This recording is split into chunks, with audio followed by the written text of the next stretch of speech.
Raksasa Korea punya kuasa, ingin lepas dari Google yang perkasa, mencoba berdiri di kaki sendiri, namun realita tak seindah mimpi.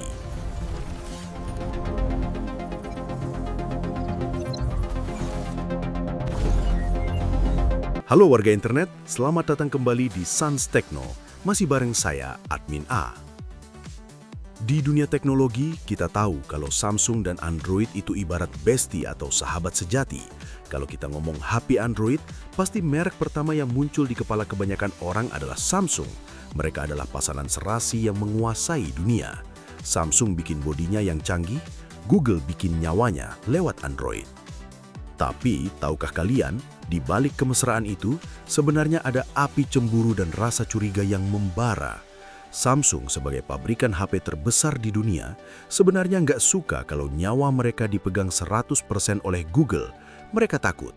Bayangkan kalau suatu hari Google ngambek atau Google bikin aturan aneh-aneh, Samsung bisa mati kutu. Samsung cuma jadi tukang rakit, sementara Google yang pegang kendali datanya. Dari ketakutan inilah lahir sebuah ambisi gila. Samsung berpikir, kita punya uang, kita punya pabrik, kita punya miliaran pengguna. Kenapa kita nggak bikin otak sendiri? Kenapa kita nggak bikin OS sendiri buat nendang Android? Maka dimulailah proyek ambisius bernama Tizen. Sebuah sistem operasi yang digadang-gadang bakal jadi Google Killer. Sebuah sistem yang diharapkan bisa bikin Samsung berdaulat penuh dari hardware sampai software. Tapi sejarah berkata lain. Tizen di HP malah jadi produk yang, ya bisa dibilang hidup segan mati tak mau. Jangan lupa tekan tombol subscribe dan nyalakan loncengnya, karena kita akan bedah sejarah OS yang unik ini. Kenapa dia gagal di HP, tapi malah jadi raja di ruang tamu kalian? Mari kita putar waktu ke tahun 2011. Saat itu dunia OS mobile sedang bergejolak. Nokia baru saja membuang proyek masa depan mereka yang bernama MiGo, kolaborasi Nokia dan Intel. Nokia memilih selingkuh dengan Microsoft Windows Phone, seperti yang kita bahas di video Nokia kemarin. Nah, Intel yang ditinggal Nokia kebingungan. Mereka punya chip, mereka punya dasar OS MiGo yang berbasis Linux, tapi nggak punya partner bikin HP. Di saat yang sama, Samsung lagi cari cara buat lepas dari Android. Ketemulah dua raksasa galau ini, Samsung dan Intel. Mereka sepakat, yuk kita ambil sisa-sisa kode MiGo ini, kita gabungin sama proyek Samsung yang namanya Limo, Linux Mobile, terus kita bikin OS baru yang super ringan dan kencang. Lahirlah Tizen, nama yang terdengar futuristik, logonya kayak kincir angin warna-warni. Targetnya jelas, menjadi alternatif Android yang tidak bergantung sama sekali ke Google. Visi Samsung saat itu sangat luas. Tizen bukan cuma buat HP, Tizen disiapkan buat TV, buat jam tangan, buat kulkas, bahkan buat mobil. Mereka ingin menciptakan satu ekosistem raksasa di mana semua barang elektronik Samsung ngobrol pakai bahasa Tizen.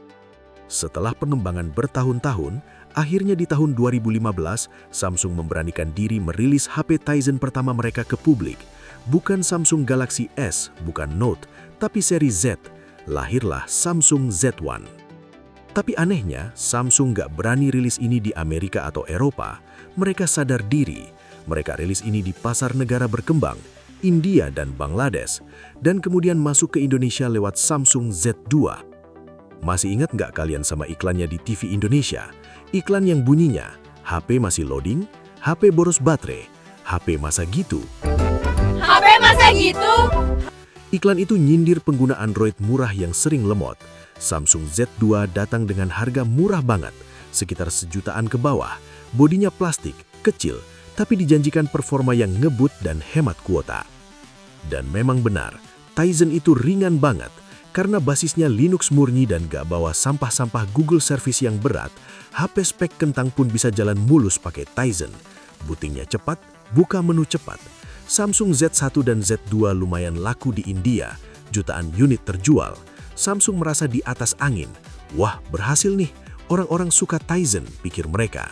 Mereka lanjut merilis Samsung Z3 dan Z4. Tapi kesuksesan awal itu ternyata semu. Itu cuma hype sesaat karena harganya murah. Begitu pengguna mulai memakai HP itu sehari-hari, mereka mulai merasakan ada yang aneh. Mereka mulai sadar kalau mereka sedang berada di pulau terpencil. Mereka buka toko aplikasi Tizen Store, dan yang mereka temukan adalah kekosongan. Apa yang sebenarnya terjadi di dalam HP Tizen? Kenapa HP yang katanya anti lemut ini malah bikin penggunanya frustasi sampai pengen banting HP? Dan kenapa developer aplikasi di seluruh dunia kompak memboikot Tizen? HP baru sudah dibeli, harganya murah, senang di hati. Pas buka toko aplikasi, isinya kosong, bikin sakit hati. Niat hati ingin bergaya, pamer gadget yang beda rasa. Tapi apa daya, tak ada guna, cuma bisa teleponan sama puasa.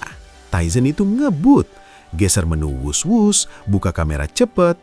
Tapi teman-teman, sebuah smartphone itu disebut smart bukan karena dia bisa nyala cepet. Dia disebut smart karena aplikasi di dalamnya. Inilah awal mula mimpi buruk para pengguna awal Tizen. Bayangkan kalian sudah beli Samsung Z2.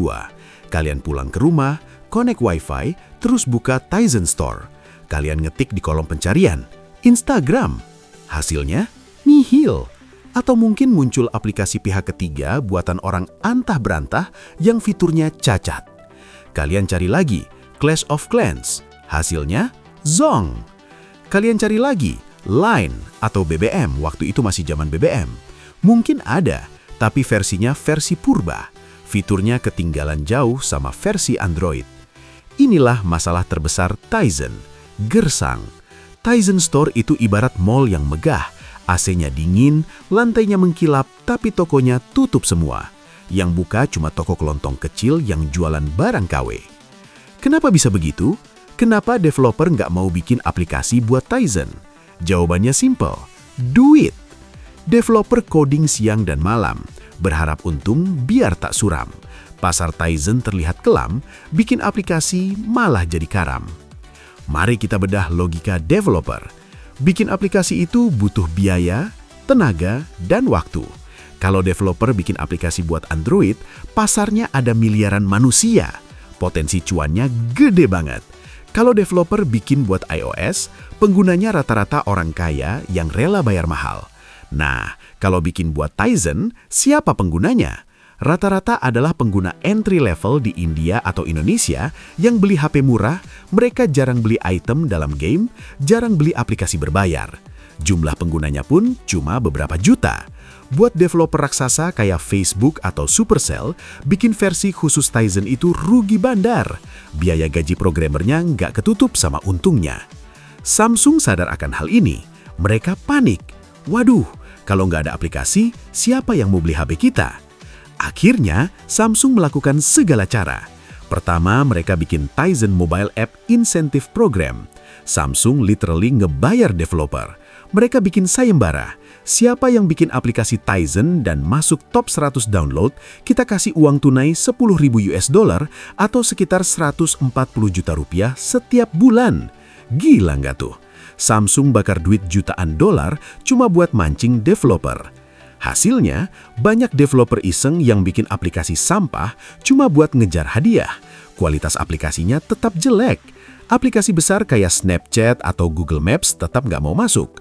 Cara kedua, Samsung mencoba ngakalin sistem. Mereka bikin fitur namanya ACL, Application Compatibility Layer. Bahasa gampangnya, ini adalah emulator biar aplikasi Android bisa jalan di Tizen. Idenya bagus, nggak perlu bikin aplikasi baru, pakai aja aplikasi Android yang udah ada. Tapi realitanya, lemot. Aplikasi Android yang dipaksa jalan di Tizen jadi berat, sering crash dan bikin baterai boros. HP Tizen yang tadinya dibanggakan karena ringan, malah jadi super berat pas jalanin aplikasi Android lewat emulator. Iklan HP masa gitu malah jadi senjata makan tuan. Niatnya mau jadi sang juara, mengalahkan Google yang merajalela, tapi ekosistemnya tak punya nyawa. Akhirnya Tizen jadi bahan tertawaan. Dan yang paling bikin sakit hati pengguna Tizen adalah perlakuan Samsung sendiri. Samsung itu setengah hati. Coba perhatikan, pernah nggak Samsung merilis Tizen di HP flagship mereka? Pernah nggak ada Samsung Galaxy S versi Tizen? Nggak pernah. Samsung Galaxy S, Note, seri A, seri M, semuanya tetap pakai Android. Samsung cuma berani naruh Tizen di HP murah seri Z. Ini bikin konsumen mikir, loh, Samsung aja nggak percaya sama Tizen buat HP mahalnya. Kenapa gue harus percaya? Samsung menjadikan pengguna Tizen Z1, Z2, Z4 sebagai kelinci percobaan. Akhirnya Tizen di HP terjebak dalam lingkaran setan.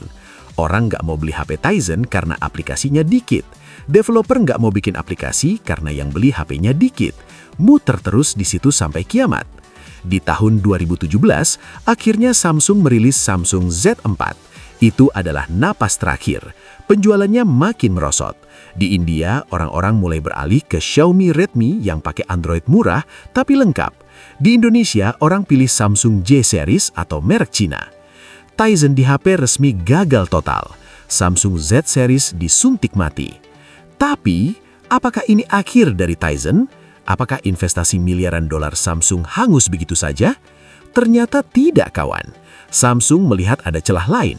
Kalau Tizen nggak laku di saku celana, mungkin dia bisa laku di tempat lain. Tempat yang layarnya jauh lebih besar atau tempat yang melingkar di pergelangan tangan.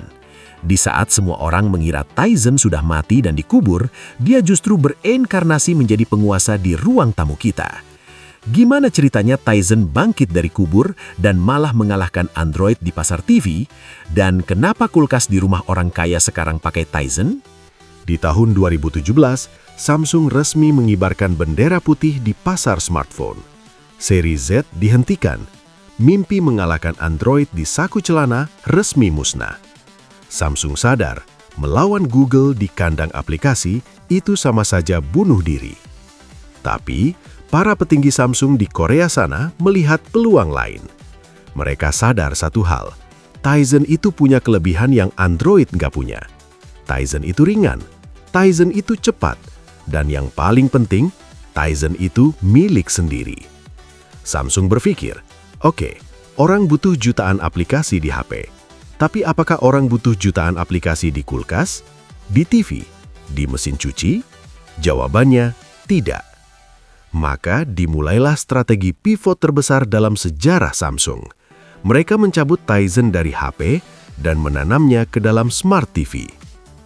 Layar lebar di ruang tamu menjadi target sasaran baru. Tizen datang membawa ilmu, gesit dan cepat tak perlu guru. Keputusan ini ternyata jenius. Di dunia Smart TV, orang nggak butuh Snapchat, nggak butuh Gojek, nggak butuh Mobile Legends. Orang cuma butuh Netflix, YouTube, Disney+, dan perpindahan menu yang satset anti lemot. Android TV waktu itu terkenal berat, butuh spek tinggi. Sedangkan Tizen, karena dia ringan banget, dia bisa jalan mulus bahkan di TV Samsung yang murah sekalipun. Nyalain TV cuma butuh 1-2 detik, pindah aplikasi mulus. Karena Samsung adalah penjual TV nomor 1 di dunia selama belasan tahun berturut-turut, otomatis Tizen menjadi OS TV nomor 1 di dunia, mengalahkan Android TV, mengalahkan WebOS LG. Tanpa gembar-gembor, Tizen diam-diam memenangkan perang di ruang keluarga. Sukses di TV, Samsung makin pede. Mereka bawa Tizen ke pergelangan tangan. Ingat Samsung Galaxy Watch generasi awal? Gear S2, S3, Galaxy Watch 3? Itu semua pakai Tizen. Jam tangan pintar melingkar indah. Desainnya cantik bikin terpana. Tizen mencoba mencari celah, menjadi raja di tangan kita. Di jam tangan, Tizen sempat berjaya. Baterainya jauh lebih awet daripada jam tangan yang pakai Wear OS-nya Google. Antarmuka yang pakai rotating bezel atau bingkai putar itu ikonik banget dan super smooth berkat Tizen. Tapi, penyakit lama kambuh lagi, aplikasi. Orang mulai nanya, kok nggak ada Google Maps? Kok Spotify-nya susah? Akhirnya, demi aplikasi, di Galaxy Watch 4, Samsung dengan berat hati menyerah lagi dan balik pakai Wear OS Google.